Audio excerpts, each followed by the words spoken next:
Hello, how you doing? Welcome back to the channel. In today's video, I'm going to be reacting to Eddie Jones's latest England squad. He's basically cut it down ahead of the opening match of the autumn for England against Argentina on Sunday. So what players have been sent back to their clubs, who's he kept, and what kind of interesting selection decisions is Eddie Jones therefore faced with. If you're new here, please subscribe to the channel, like the video, and drop a comment down below. All right, let's get into it. All right, so first of all, for those of you wondering why I'm probably sounding particularly nasally and also why there hasn't been any videos on the channel in the last few days, as our household has been struck down with a bit of illness, but I thought it's about time that I got back on and tried to do another video. But in terms of my voice and everything, that's why. And also, yeah, the moustache has gone as well, as I said it probably would do. But there we go. But look, let's get into, in terms of Eddie Jones's latest, well, I suppose it's not an England squad, it's just the latest names that have been cut from his side. So the players that are returning to their squad, to their clubs this weekend is Val Rapava-Ruskin, George McGuigan, Tom Pearson, Bevan Rodd, Hugh Tizard, George Furbank, Will Joseph, Max Malins, Caden Murley, Guy Porter and Rafi Quirk. So all those guys hopefully will be in Gallagher Premiership action over the weekend. And in terms of those that are therefore still a part of the England side, Alex Coles, Luke Cowan-Dickie, Tom Curry, Ellis Genge, Joe Hayes, Johnny Hill, Maro Itoje, Dave Ribbons, Sean Robinson, Sam Simmons, Kyle Sinclair, Jack Singleton, Billy Vunipola, Mako Vunipola and Jack Willis in terms of the forwards that Eddie Jones has at his disposal. And in the back line, Joe Thokinasinger, Owen Farrell, Johnny May, we'll get onto that in a minute, that's a very interesting one, Jack Noel, Henry Slade, Marcus Smith, Freddie Stewart, Manu Tuolangi, Jack Van Portfleet and Ben Youngs. So I think it's kind of interesting. There's a few different bits we can get into in terms of what we could perhaps expect to see when England play Argentina. Starting with the forwards, first of all, I think second row is actually really quite fascinating for England over this autumn, not just this weekend. Because if you look at that team, I think most people would say that Maro Itoje and Johnny Hill are, if they're fit, nailed on as England's two starters.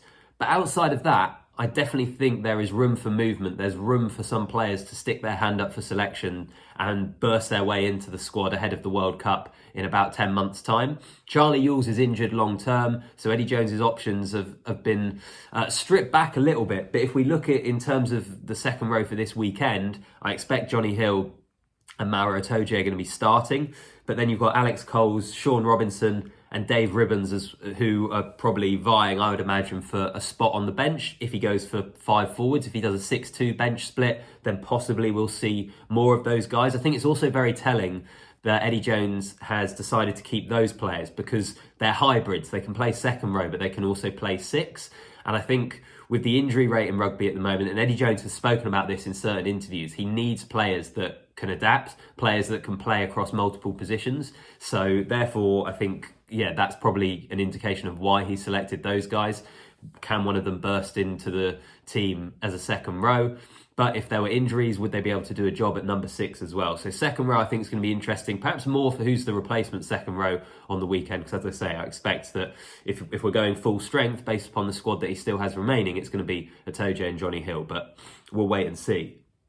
At hooker, Luke Cowan-Dickie is named. There were some concerns about his fitness, but he is named in the squad. So I'd be very, very surprised if he wasn't England's starting hooker. Obviously, injuries to Jamie George. I was kind of surprised to see George McGuigan be sent back to Newcastle. I know rugby fans up in the northeast will probably agree with me there, but a guy who's had a brilliant try-scoring record on the back of driving mauls for the Newcastle Falcons. But that's only part of what he does. I think he's a pretty good all-round player. I thought maybe he would be the one to get the nod and given a chance to capitalise on that opportunity, I suppose. As it is, Jack Singleton, is he going to be the guy to substitute for Luke Cowan-Dickie and perhaps put his case forward? We'll wait and see, but I think that's maybe an area of interest given the injuries that England have in that position.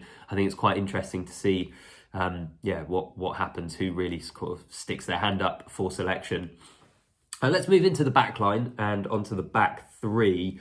The big selection here is Johnny May. Dislocated his elbow a couple of weeks ago and is already back in. Quite remarkable, really. I'd imagine it must have been, no ligament damage and things like that. The injury maybe wasn't as severe as first thought. I don't know, but it just strikes me as particularly surprising given what it looked like when he did it in that match against London Irish. So Johnny May back in. Shame to see Caden Murley not given a chance, I think. I'd have liked to have seen him given a run out. Maybe we will see him against Japan. I'd imagine that Eddie Jones will probably use him this autumn. I know often he has called up guys before, had them in camp and then decided that they weren't ready. But I would have quite liked to have seen Caden Murley, but maybe we'll see him against Japan. I hope so. But with Johnny May back in, I mean, I just can't imagine. Surely if Johnny May is in the squad, then he's going to play.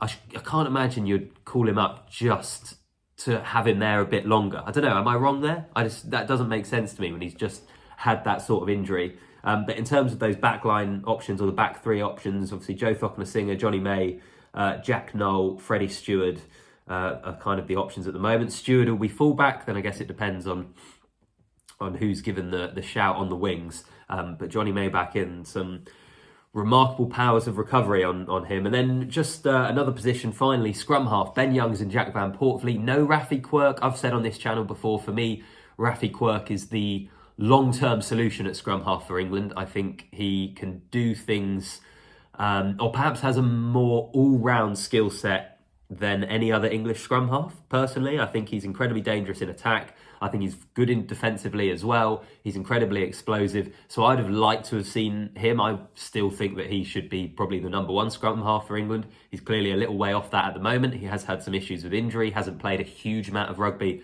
this season. So perhaps that's what Eddie Jones is thinking, and that he just wants him to go away and get a little bit more game time before thrusting him into the international arena. So I'd imagine it's going to be Ben Young starts and then Jack Van Portfleet coming off the bench. To be fair to Van Portfleet, he was impressive in Australia when he broke into the England team. He is one of these guys that is kind of, his stock has risen quite rapidly over the last few months, I would say. So not a huge surprise maybe to see him from that point of view, but I think it'll be him coming off the bench and Ben Young starting the game for England. And Eddie Jones has said actually that he's pretty clear on the majority of his squad for the World Cup, but he wants people to give him no option but to select them. He wants to see players push through at the last minute and give him no other choice but having to call them up because of how impressive they are.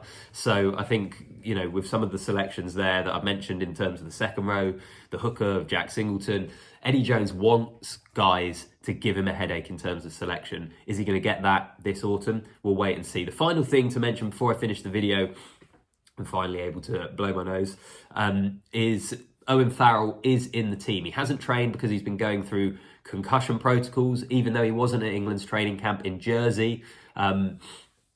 He was still watching, I think, all of the sessions, was on video calls with the guys. So he's such a influential figure in that England team. And I say he hasn't trained for the vast majority of the time they've been in camp. There have been some photos recently in the last day or two that he has taken part in some sort of training. So I think maybe we are going to see Owen Farrell. At first, I kind of felt like this was a good opportunity to give the reins or the keys of the attack to Marcus Smith and let him run it without having Owen Farrell inside him. But actually, Eddie Jones is kind of committed towards Marcus Smith and Owen Farrell as his fly half and inside centre partners heading into the World Cup. So the more game time they can get together, the better. Because actually, Marcus Smith burst into the England team about a year ago, wasn't it? And he's barely played with Owen Farrell since then. So as much time as they can get together in that team, actually, I think it's probably overall quite a positive thing. So even though Owen Farrell hasn't particularly been able to train, I think it is a good thing that he is part of the squad. All right, let me know in the comments down below what you make of this team. It's always controversial, isn't it, of players that get left out, and supporters from certain sides think their players should get more of a look in and so on and so forth. But what do you make of the selection from Eddie Jones? Personally, I don't think it's too controversial, as I've gone through in the video. Yeah, there are a few positions that I would have maybe liked to have seen someone different come in. I'd like to see Murley, etc. But really, that's just a small kind of difference in opinion. So what do you reckon? Leave a comment down below, and I'll see you in the next one.